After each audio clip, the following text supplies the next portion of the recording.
नमस्कार। आप देख रहे हैं स्पेशल कवरेज न्यूज। मैं हूं आपके साथ शिव कुमार। मेरे साथ हैं वरिष्ठ पत्रकार आदरणीय डॉक्टर राकेश पाठक सर। स्वागत और अभिनंदन। आज तो गजब हो गया। आरबीआई ने अपने गांव में, हम लोग कह देते हैं, झहुआ भर के रुपया दे दिए कि भैया ले जाओ, बिगड़ते हालात संभाल लो, महंगाई रोक लो। डॉलर जो, क्या कहें, डॉलर बढ़ रहा है कि रुपया गिर रहा है, कि रुपया बढ़ रहा है डॉलर गिर रहा है, मैं तो समझ ही नहीं पाता कि हमारे वित्त मंत्री कई चीजें ऐसी छोड़ देते हैं जो उसे समझना बड़ी टेढ़ी। अब ऐसे में इस झुआ भर नोट के बाद क्या गरीब को लाभ इसका कुछ मिलेगा, या फिर इसका लाभ उन अमीरों को मिलेगा जो इंतजार में है कब आए खजाना और हमें मिले कर्ज का बहाना कि हो गया माँ बेटा जाओ घर।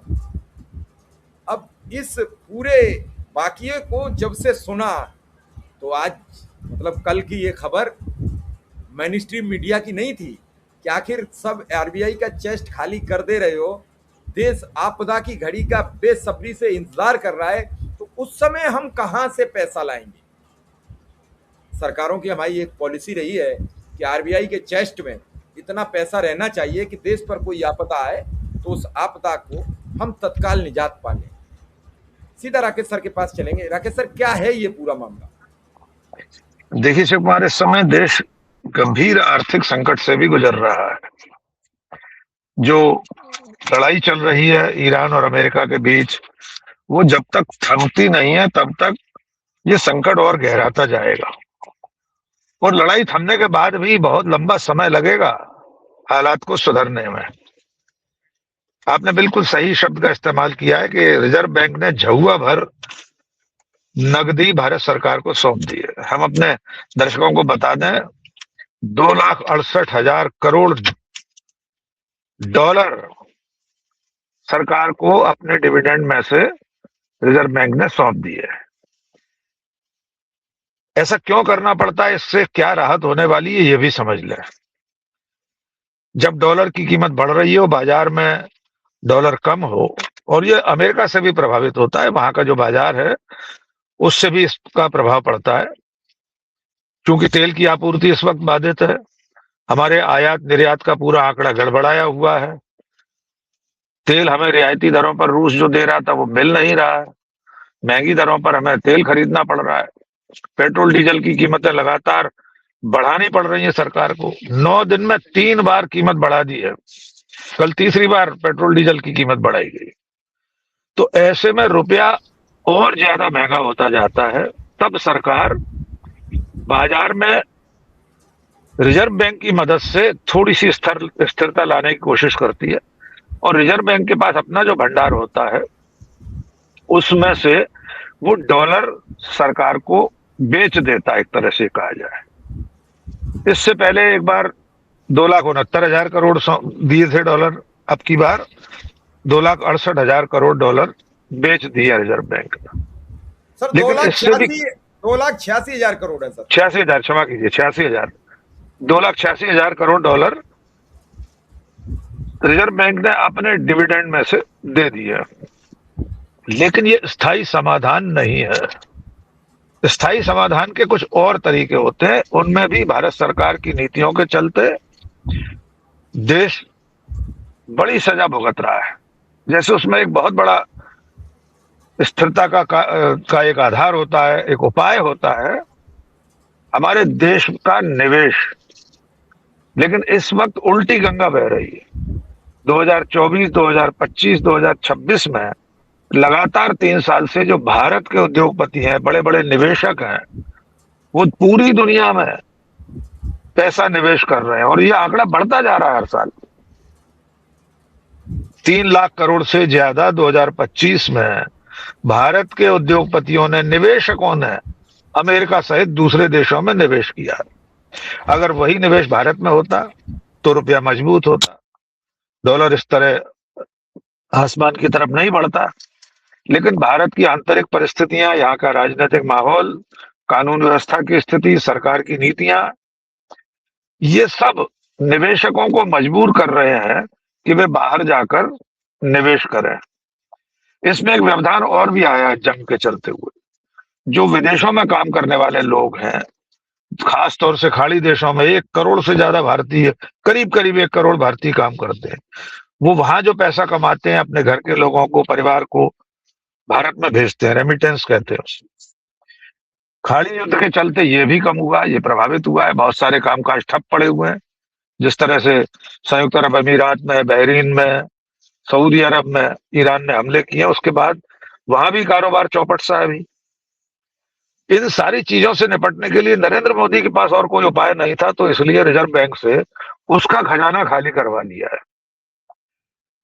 नरेंद्र मोदी जो अपील कर रहे हैं, संकल्प करवा रहे हैं, अपील कर रहे हैं, कस्में खिला रहे हैं, उसके बावजूद ये स्थिति सुधरती हुई नहीं दिखाई दे रही। तब ये नौबत आई है शिव कुमार जी। सर, इससे आर्थिक हालात एक तरीके से ये माने जाएं कि देश, आरबीआई जब अपना चेस्ट खाली करेगी, डॉलर ये रिलीज करेगी, डिविडेंड देगी, तो कल कोई आने वाली आपदा आती है, उस समय क्या होगा? और क्या सर जो ये पैसे हस्तांतरित हुए हैं, इस हस्तांतरण के बाद क्या महंगाई का बोझ कम होगा? क्या गरीब को राहत मिलेगी? देखिए, सीधे गरीब को राहत पहुंचने जैसी स्थिति इस कदम से तो नहीं दिखती, मुझे तो कम से कम नहीं दिखती। क्योंकि अभी तो डॉलर का गिरना पहले रुके, मूल्य वृद्धि रुके, सरकार पेट्रोल डीजल की कीमतों पर अंकुश लगाए, जो उसके बस में दिखाई नहीं दे रहा। क्योंकि सरकार ने अतीत में जो गलतियां की है उसका खामियाजा आज भुगतना पड़ रहा है। जब आपको तेल सस्ता मिल रहा था रूस से और बाकी जगहों से, तब आपने उसका मुनाफा कंपनियों को लेने दिया। हजारों लाखों करोड़ रुपए का मुनाफा कंपनियों ने कमाया। और अब जब ब्रेंट क्रूड ऑयल जो है वो महंगा होता जा रहा है अंतर्राष्ट्रीय बाजार में, तब इसकी मार आप जनता के सिर रख रहे हैं। तब क्यों नहीं उस लाभांश को, उस फायदे को जनता तक पहुंचाया? तब पेट्रोल की, डीजल की कीमतें क्यों नहीं अंकुश में रखी? और अब जब सस्ता कच्चा तेल नहीं मिल रहा है, तो आप जनता को उसकी सजा दे रहे हैं। तो ऐसी कई चीजें हैं, ऐसे कई उपाय हैं जो सरकार ने उस समय नहीं अपनाए थे और अब भी नहीं अपना रही है। अब भी प्रधानमंत्री क्या कर रहे हैं?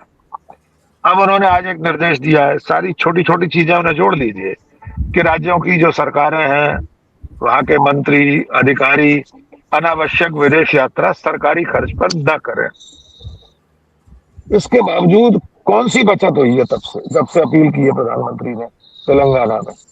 कितनी बचत अब तक हुई सरकारी खर्च में? ऐसे कौन से बड़े उपाय प्रधानमंत्री ने घोषित किए? हमने पिछली बार पाकिस्तान के प्रधानमंत्री के उपाय गिनाए थे, क्या क्या नहीं किया था उन्होंने। और आपको एक खबर बता दें, कनाडा में जो चौपहिया गाड़ियां चलती हैं, वो जिस गैस से चलती हैं, उसमें कल सरकार ने कीमतें कम की हैं उसकी। आप सोचिए, भारत में 9 दिन में 3 बार पेट्रोल डीजल की कीमत बढ़ गई, और कनाडा में जो ईंधन इस्तेमाल होता है उसकी रेट, उसकी दरों में सरकार ने कमी कर दी है। तो सरकार अपने ऊपर बोझ लेने को तैयार है, जनता पर बोझ नहीं डाल रही। दुनिया के कई देशों में ऐसा हुआ है, ऑस्ट्रेलिया, न्यूजीलैंड, इटली, फ्रांस, बहुत सारे देश हैं जहां की सरकारों ने अपने ऊपर बोझ लिया, जनता पर बोझ नहीं डाला।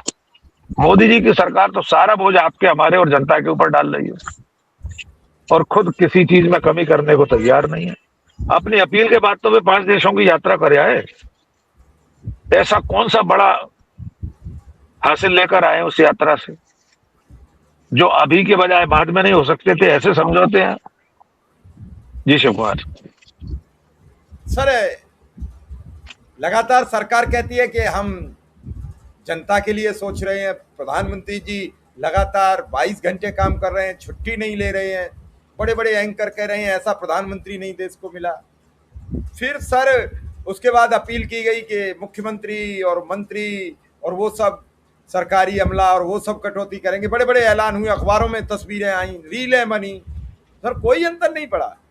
मान लीजिए कनाडा अपने नागरिकों को सस्ती गैस दे सकता है, भारत नहीं दे सकता है। कनाडा भी तो विश्व युद्ध की चपेट में होगा, इस लड़ाई की, विश्व युद्ध, क्षमा चाहेंगे गलत है, इस लड़ाई की चपेट में होगा, जो ये विश्व युद्ध की भूमिका में हर समय मर रहा है। कब क्या हो जाए। और आए दिन ट्रंप जी का एक राजदूत जाता है दूत बन के कि चलो ईरान से युद्ध बंद होगा, इधर पता लगता है कि वो लौटा है अपने बच्चे की शादी से भी। सर ये चल क्या रहा है, और इस चलते हुए पोजीशन में हम कहाँ खड़े हैं? क्या हम डॉलर और रुपया, या पाकिस्तान का रुपया, या बांग्लादेश का रुपया, या श्रीलंका, हम कहाँ खड़े हैं? हम कहाँ खड़े हैं इसे देखने के लिए सिर्फ भारतीय रुपए और हमारे पड़ोसी देशों की मुद्रा की पोजीशन देख लीजिए कि हम कहाँ हैं। हम जिन देशों को भिखमंगा देश बताते हैं, गोदी मीडिया, भोपी मीडिया के चैनल जिन्हें बताते हैं कि उनके खाने के लिए नहीं है, पेट्रोल डीजल नहीं है, लोग पानी के लिए तरस रहे हैं, अनाज के लिए तरस रहे हैं, उन देशों की मुद्रा और हमारी मुद्रा में क्या अंतर है ये देख लीजिए। डॉलर के मुकाबले में तुलना करके देख लीजिए। वहां की सरकारें अपने नागरिकों को किस तरह की राहतें पहुंचा रही हैं उसको देख लीजिए। तो मुझे लगता है आने वाले दिनों में ये जनाक्रोश तेजी से बढ़ने वाला है।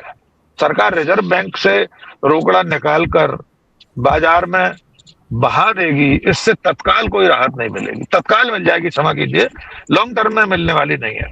दूरगामी उपाय तो सरकार को खुद अपने स्तर पर कुछ करना पड़ेंगे। वो उपाय सिर्फ रिजर्व बैंक का खजाना खाली करना नहीं है। और आपने ठीक कहा, कल आपात स्थिति और कोई आई, सही में ये युद्ध और लंबा चला, कोई और प्राकृतिक आपदा आ गई, तो क्या करेंगे आप? क्या इस खजाने को ऐसे ही खाली करते जाएंगे? क्योंकि ये रिजर्व इसीलिए रखा जाता है कि किसी बड़ी आपदा के समय, बड़ी ही है अभी, इससे कोई इनकार नहीं है, लेकिन चूंकि सरकार ने और प्रधानमंत्री मोदी ने समय रहते इस पर ध्यान नहीं दिया। जैसे शिव कुमार, जब कोविड आया था तब भी इसी तरह चुनाव चल रहे थे। नरेंद्र मोदी जी लाखों लोगों की, हजारों लोगों की सभाएं संबोधित कर रहे थे बंगाल में। लॉकडाउन लग रहा था, मध्य प्रदेश की सरकार गिराने में व्यस्त थे, अपनी सरकार का शपथ करवा रहे थे। ऐसे ही अभी जब ये युद्ध अपने चरम पर था तब प्रधानमंत्री नरेंद्र मोदी ने भूले से एक शब्द नहीं बोला। सैकड़ों गाड़ियों के काफिले के साथ वे शपथ समारोह और उससे पहले चुनाव की रैलियों में शामिल होते रहे। जब चुनाव निपट गया तब उन्हें चिंता हुई। उसके बाद कर क्या रहे हैं?